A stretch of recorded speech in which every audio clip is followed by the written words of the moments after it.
Hi, I'm Robin Schultz with the Hoover Channel. Don't forget to hit subscribe so you'll always know when we have a new video coming up.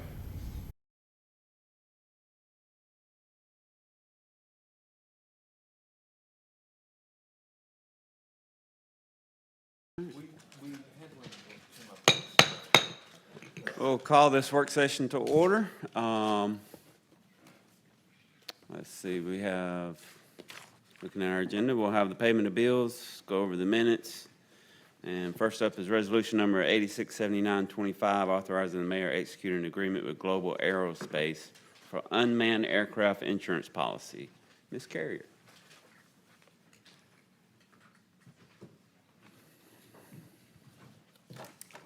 Yes, sir. Thank you, Mr. President. So this resolution does allow us to amend our current policy to add a new police drone to our coverage.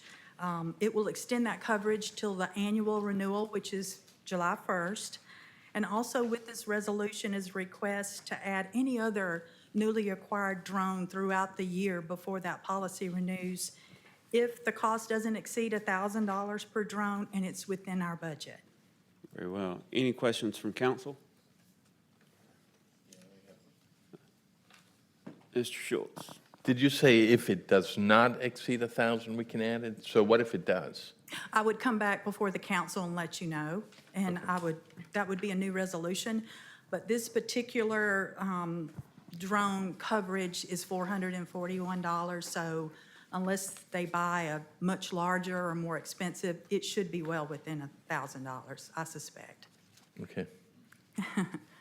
But we further would come questions? back before the council if it exceeded that amount. Gotcha. Very good. All right, thank you. Thank you very much. All right, resolution number 868025, authorizing the mayor to execute an agreement with Jefferson County Commission for the Senior Center Nutrition Grant. Ms. Cobal. Good evening. Yes, this is just a standard agreement with Jefferson County. They have a community grant for $20,000 that that goes towards the senior center, and we use that for the nutrition program. Very well. Any questions? Thank you.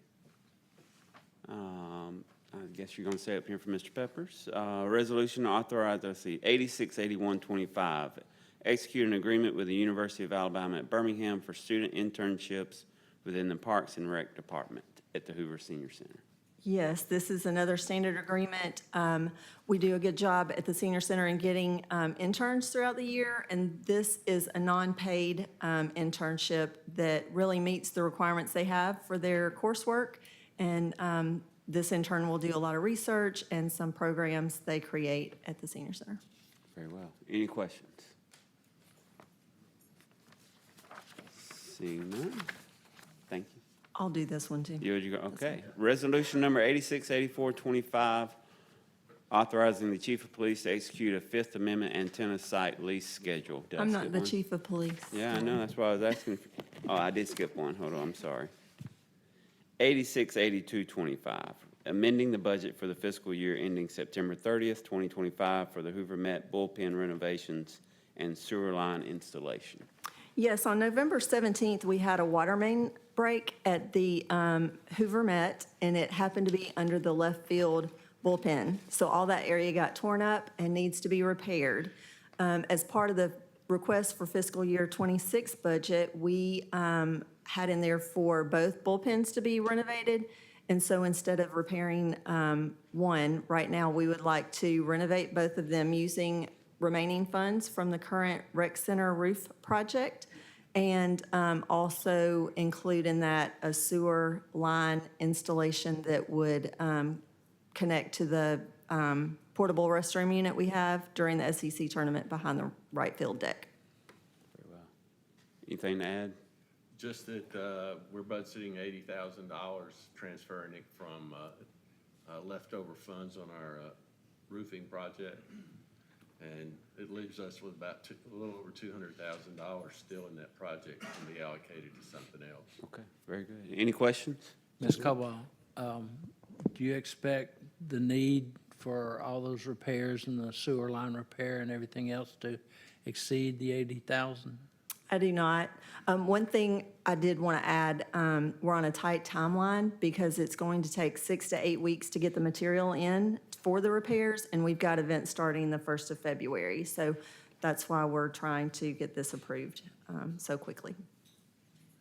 Mr. President, the only question I have, will this be a Band-Aid approach? The only reason I ask that is I don't know the age of that infrastructure. So how far out are we going back to? Do we need to go ahead and take care of a certain amount now? Because what'll happen is you replace this and then a single point of failure occur at the weakest point on an infrastructure line, and it would be a break upstream and downstream. So do we want to, well, I'll put it like this. If you're asking for this tonight, can y'all evaluate additional needs based upon the age of infrastructure and maybe come back to us with any type of amendment since they're going to evaluate it? That's what I would ask. Sure. Okay. Anybody else? Thank you. Okay, Resolution 868425, authorizing the Chief of Police to execute a Fifth Amendment antenna site lease schedule agreement with Pinnacle Towers. Mr. Cope. Council, Mr. President. This is just a standard agreement with, it's actually Crown Castle Pinnacle, that's been going on since the 1990s. So this is an extension of that 5-year agreement that has the standard increase in it, and this is for radio connectivity for dispatch and police at the Tyler Road location. And it's going to be the exact same thing for the resolution underneath it. Those are just 2 different devices, separate leases that are on that tower. Very good. Any questions for 868425 and 868325? Mr. President, where is this tower? Old Tyler Road? Old Tyler? Yes, sir. Okay. Telview, is it? Yeah, yeah. Thank you. Yes, sir. Any further questions? Thanks. Thank you, Mr. Cope. Moving on to the regular agenda, resolution number 867825, a resolution approving and authorizing the reimbursement of legal services performed for a city officer who desired to secure legal services other than those normally provided by the city. Mr. Waldrop. I guess Steve didn't want to be here. Mr. Brunson. Okay. Good idea. So that everybody understands, we've asked Councilman McClinton to leave during this. We had opinion. First time Steve's been asked to leave and actually did. Detail about how the decision is to be made. Three-pronged test. Three votes need to be taken. There you go.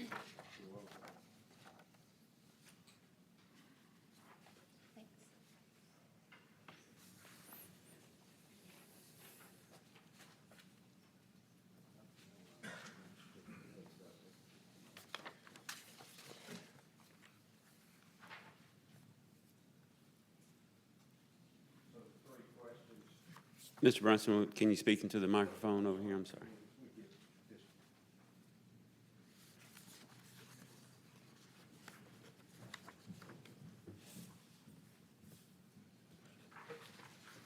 So this opinion will detail the criteria for the council to make the decision. The short answer there on the first page is it is lawful, and there is no specific prohibition for making this decision.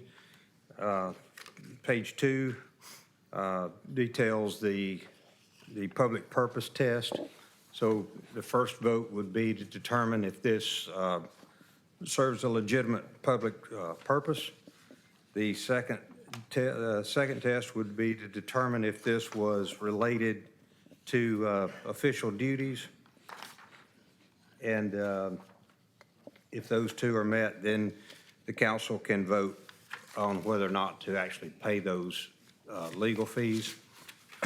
It's our opinion, as you'll see in here, in our summary, that it is that the first 2 criteria are met, and that that's our opinion detailed in here, and the actual third vote. If you guys approve those first 2, the vote would then be to whether or not to pay the fees. Very good. Ms. Dickerson, can you make sure these are entered into the official records? Yes, I will. Any questions from council on this? Yes, sir, if I could. Go for it. I don't know, who's here from finance? That I could ask? Everybody abandoned you. Robert, how would these funds, where would these funds come from? Unallocated? Or just funds that are sitting out there waiting to be budgeted? I have the funds in my account. I have funds In your for, account? You've been saving up. well, I have the legal fees account, so Thank you. it would All come out right. of the legal fees. Thank you. Any further questions? Okay. Thank you, Mr. Brown. Thank you.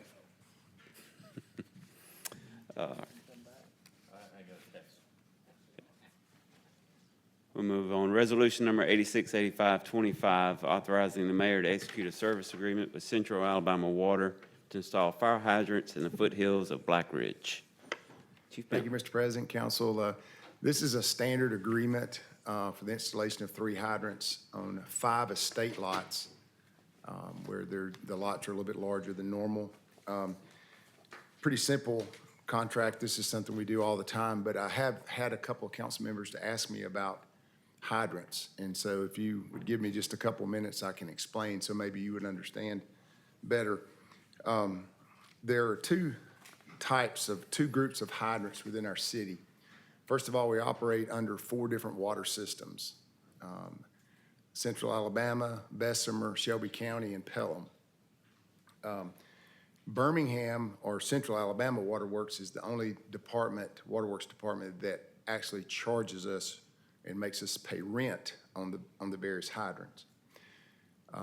There are 2 groups of hydrants within our city: private and public. You can't tell the difference. They don't operate any different. They look the same. But if a company or a developer builds a facility and they put hydrants behind the water meter, then that's considered to be a private hydrant. So, for instance, if you had a shopping center that had 10 fire hydrants there and they were considered to be private, when those hydrants need repair, then that developer or that owner of the complex is responsible for the repair of those. Now, the fire department maintains over 3,400 hydrants within our fire department coverage area. We maintain those once a year. We flow them, we test them, we paint them, we service them. But when repairs need to be made, it's up to the developer or the owner, or if it's a public hydrant, then Birmingham Waterworks, Pelham, Bessemer, or Shelby County takes care of that. Long story short, we have about 1,480, give or take, public hydrants within our city. We pay about $262. Actually, we pay $21.81 per month per hydrant. You multiply that times 1429, and that's in the neighborhood of $375,000 annually that we pay Birmingham for hydrant rental. Now, that fluctuates a little bit based on the consumer price index. And when hydrants are installed in developments, the developer is responsible for the installation of those hydrants according to our standards, and they pay the first 3 years' rent on those hydrants, and then the city assumes those hydrants. So it fluctuates a little bit. So I just want to be able to share that information with you so you would understand, but the city spends nearly $400,000 annually on hydrant rental. And what Birmingham or Central Alabama Waterworks tells us is that that's the use of the water. And so if we have a major fire or something somewhere, we're not charged for that. That's the reason our fire department is not trained on areas where they're private hydrants, because we wouldn't want to use water from a private meter. That's the reason we use public hydrants when we train. So those are just some questions that some people had asked me over the past couple of weeks, and I wanted to share that information with you. Thank you. Any questions for Chief Bentley? Chief, are these, you talk about private hydrants, are these going to be private hydrants that we're voting on Yes, sir. Monday? These are public hydrants. And Signature Homes, the developer, will install these hydrants according to our standards. They'll pay the first 3 years' rent, and then after 3 years, they'll move to our, Do we have any hydrants in non-multifamily properties, like single-family or estate, that are private hydrants? we do. We do have hydrants within apartment complexes, townhome Well, complexes. not within those, like on single-family or estate lots, things like that. Would any of those be private hydrants? Not to my knowledge. Very good. Thank you. Thank you. Any further? I have one more question. Some of the hydrants are paint, you said you paint them, and they have different colored tops on them. What do the different colors mean? So we go by the NFPA 291 standard that tells us whatever that hydrant flows, we paint it according to the hydrant flow. So a blue top hydrant flows over 1,500 gallons per minute. We do not use green because we don't have many green hydrants, but we do use orange and red. A red hydrant is 500 gallons of water or less per minute. You don't need to be alarmed about that. If you have a red top hydrant in your front lawn, you're gonna be fine. But it gives us an idea of what will flow from that hydrant. And that's the reason we paint them that color. Is there a life expectancy for them? There's hydrants in downtown Birmingham that are Ludlow hydrants that have been there since 1908 and still operational. Any further questions? Thank you, Chief. Okay, resolution number 867525, authorizing the mayor to execute a letter of intent to sell the property located at 3021 Lorna Road. Do we have an update on this, Mr. Waldrop? I do, and I spoke with Mr. Casanova. He's had some illness and said that he did not plan on being here. But he is sending me a contract that I don't have. I just looked to my cell just now. But basically, it's what you'd seen before. I had some conversation with him, and I said, I don't know what the number is that the council has in mind, but I'll tell you what I think might make sense is if you leave the $5,000 as earnest money, that'd be non-refundable. That'd be good for 30 days, that we would not try to market the property to anybody else. After that, we could market to anyone, unless during that first 30 days, he provides verifiable receipts or invoices where he has spent $15,000 on his due diligence. And that if he has spent $15,000, then that, to me, would indicate that he's more than just kicking tires. He's really serious about trying to make the property work. And at that point, then we would not market the property to anybody for 60 days. I said, this is not a legal matter so much. That's just what I would recommend, but it's up to the council whether or not that indicates to you that he's a serious buyer. But he has every indication to me. He said he had no problem doing that. And I said the $15,000, it could be for architectural fees. That I think I do a phase one environmental assessment. So I think according to him, that's the first thing they're going to do because they need that for their financing. I have no idea what that's going to cost. And he said that they had a design person to come in and start laying out design because this is going to be a sleep clinic and there's going to be a great deal of remodeling. So that's where we are. I told him I would call after the work session, let him know kind of what your sense of this is. I'll be glad to answer any questions if you have any. The 5,000 and the 15,000 in expenses would meet the 5,000, 1% standard industry that we discussed. 5,000 is non-refundable. 15,000 doesn't go to us, it goes to his due diligence efforts. But it shows good And it's faith. got to be within the first 30 days. And then after that, if he spends the 15,000, then we will not market the property to anyone else for a period of 60 days. That gives him his 90 days to get his financing in order and do whatever it is he's going to do. Any questions from Mr. Waldrop on this? Just one point of clarification, Attorney Waldrop. The 48-hour closing requirement, if we receive a bona fide offer from someone else, is that requirement? That would be off the table if you agree to this, giving him the extra 60 days. Okay, that's exactly what I was wondering, is if we could accept an offer at any time in the 90-day period, or if we accept his $20,000 investment. If he does what he's committed to do in the contract, then it would be off the market for 90 days. But it would only be after he has spent $20,000, $5,000 in non-refundable earnest money, $15,000 in due diligence expense. Okay, that answers my question. Thank you. Any further questions? Mr. President, Mr. Waller, you'd indicated that the 15 and the 5 would get him 60 days, correct? It would give him 60 beyond, 5,000 gives him 30 days. Right, and then If the he other doesn't do the other anything. gives him 60, so where? And then the other where- 60 comes in Where if- does it go from 60 to 90? From, at the end of 30 days, if he has given us verifiable invoices that he has spent $15,000 in hard money in his due diligence efforts, then at that point, he would get an additional 60 days Oh, and, okay, so that that we makes would the take it 30 off and the market 60 to allow makes him to 90. complete his Okay. due diligence and get his financing in order. And after 90 days, if Then he we hadn't keep the closed, then- 5,000 if he hasn't closed.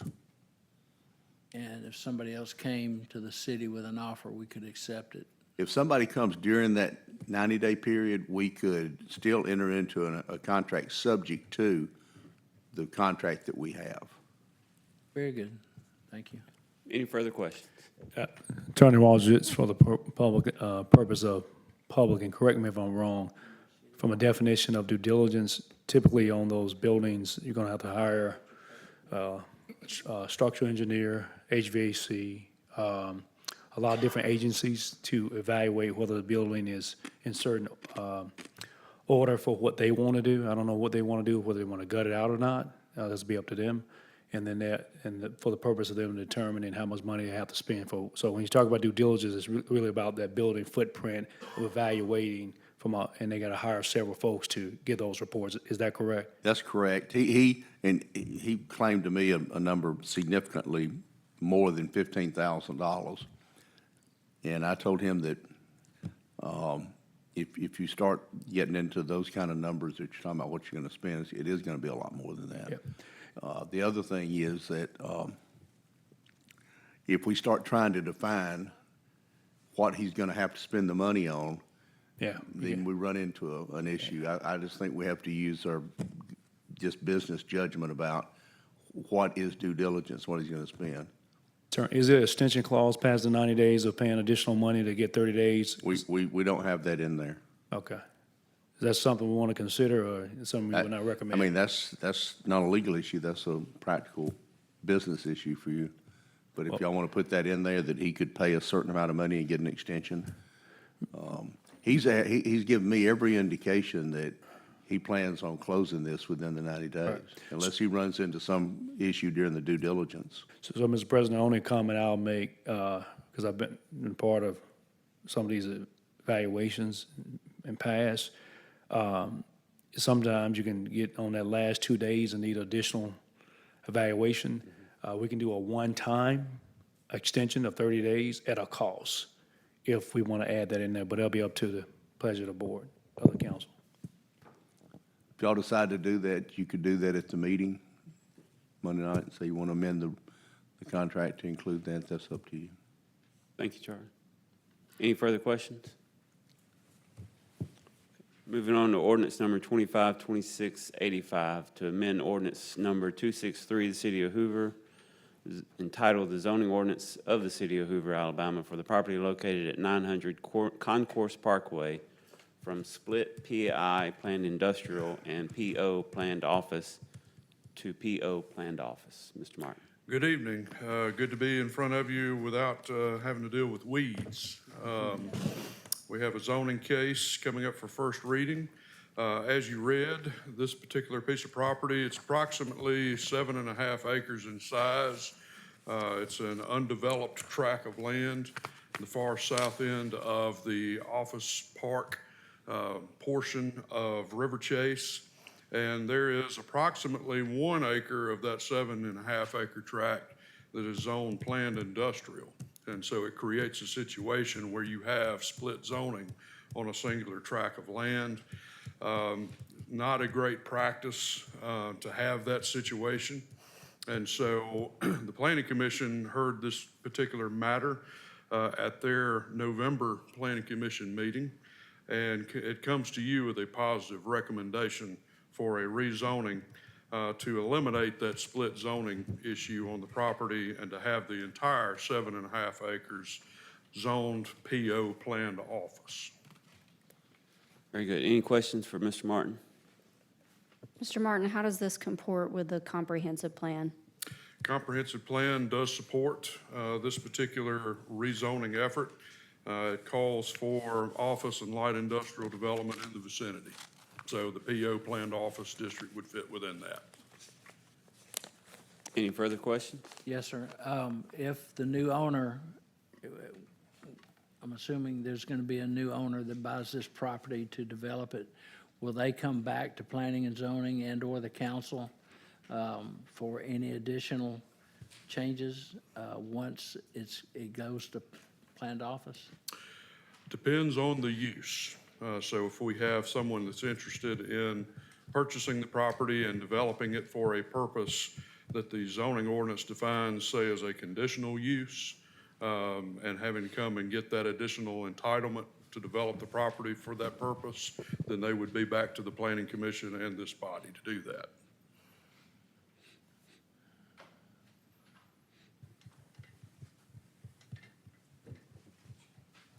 How many different uses are identified within PO? There are several, most of them that are permitted by right are within that, the confines of the office use. So you can have general office, you can have professional office space, which can include a number of different professional office types, architecture, engineering, medical purposes.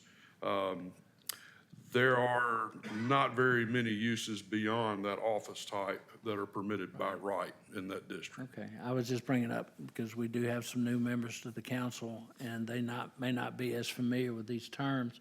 Perhaps you could email those different types that are available under planned office Sure to the thing. council, and that way we would all be able to understand exactly what is permitted. Sure.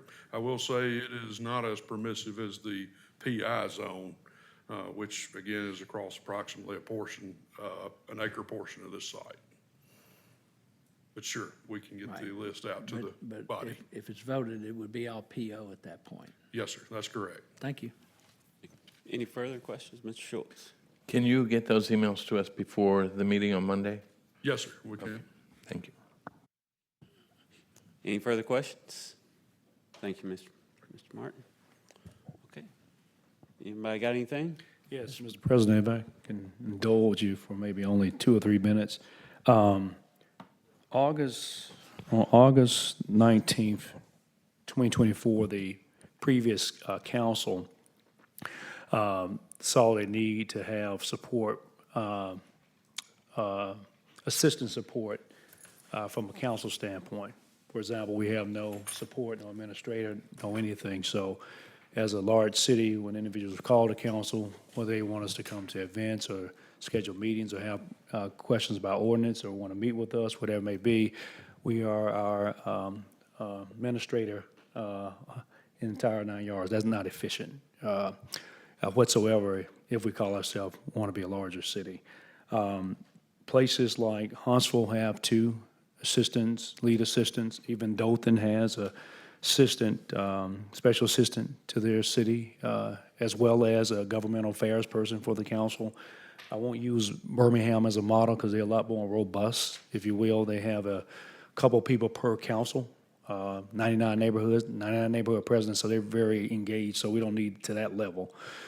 Spoke with the mayor as well, too, because this will be something new for us, and we didn't want to proceed with this without determining who the new council folks are going to be. That makes a lot of sense.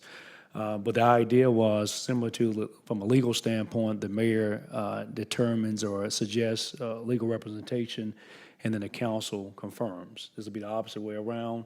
Council recognize what they want in a particular role, and the mayor will have to confirm that, and they'll share some responsibility That'll get a lot more transparency right away with having a leader supporting that. I have not, from a transparency standpoint, I have not sent anyone the job description or anything for this particular reason. Previously, it was possibly some council folks that may wanted to consider that role, even if they wanted to look at it, so they want to stay out of as much as possible. So for the purpose of that, I did not share with anyone. So for a public discussion, I want to make sure, or is anyone here would like to possibly take a look at that, even if they're looking at the job description, whether they apply or not. And that way I will not issue the request for y'all to look through the job description, provide any edits or comments. You will not be a part of that email thread. So that's my first question. Mr. Murphy, for transparency purposes, I will say that there may be interest upon my part, so you can omit me from further discussions and emails. Okay, so that'll be upon a record. Madam Pro-Tem? Sound like Casey's close to retirement. So I'll say that. So let me hand this out, and I'll circulate an email tomorrow morning, and I'll ask everyone to the next Friday to give you comments on the job description, things of that nature. So, but let me pass out the resolution as well as the draft job description. This job description also has been vetted by our attorney from a draft standpoint, again, draft. And if you can pass this down to the mayor and legal counsel. All right. I will send out a timeline. The goal is to at least put this job out, if agreeable, this year. We won't make any moves to next year. And we'll discuss from a valuation standpoint, interviewing at that particular point. But again, this is, I did not share it for a particular reason. And we did not proceed until the new council got on as well, too. So any questions from me thus far, or be happy to? Ms. Murphy, I would assume that we would wait until we had that position budgeted. Yeah, that's another thing, too. It was not budgeted.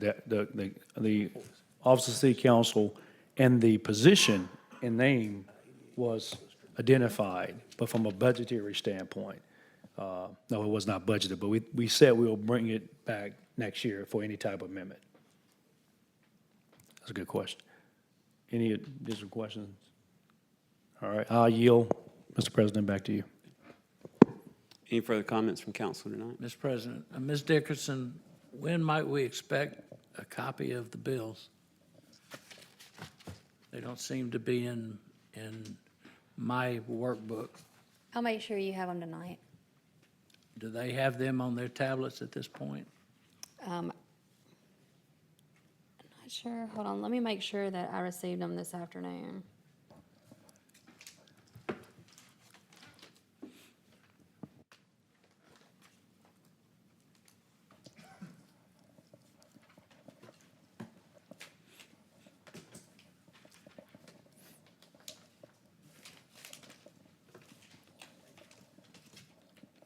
Okay, I have them, so I'll send them out.